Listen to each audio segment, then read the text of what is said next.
Un millier de manifestants dans les rues du centre-ville de Reims. Selon les chiffres de la police, c'est la première grosse manifestation dans la Marne, dans une ambiance calme et bon enfant. Objectif affiché par les organisateurs, montrer le visage d'un mouvement exemplaire. Sur place, Marilyn Fournier et Philippe Mercier.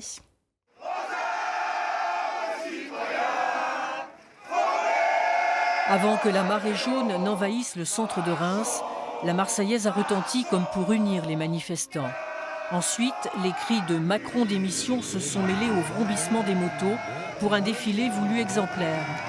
Une manifestation où il était clair que l'annulation de la hausse de la taxe sur les carburants ne suffisait pas. Pour tous les gens qui galèrent dans notre pays et pour qu'on remette surtout l'ISF, parce que je trouve que c'est assez dégueulasse qu'il fait tout pour les riches et rien pour les pauvres. Ils ne gagnent pas assez, c'est pour ça. Et puis le pouvoir d'achat, et puis que Macron il s'en va du gouvernement.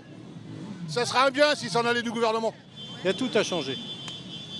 C'est un gouvernement qui pense à lui avant de penser à nous. Si le problème du pouvoir d'achat est une question largement partagée, la situation des retraités est particulièrement sensible. Enlever la CSG sur les retraites. Voilà. J'ai 48 ans de boulot, je fais 820 € de retraite, imaginez. Donc qui pense aux retraités, aux petits salaires et des jours n'y verra plus clair. Moi je connais une dame actuellement qui se retrouve avec 700 € de retraite. Étant veuve, c'est très difficile. C'est très difficile. Cet après-midi, ils étaient un bon millier à s'être mobilisés. Des manifestants qui souhaitaient donner une image exceptionnelle de leur rassemblement. Pour qu'il ait plus de force et d'impact, ils ne voulaient pas passer pour des casseurs.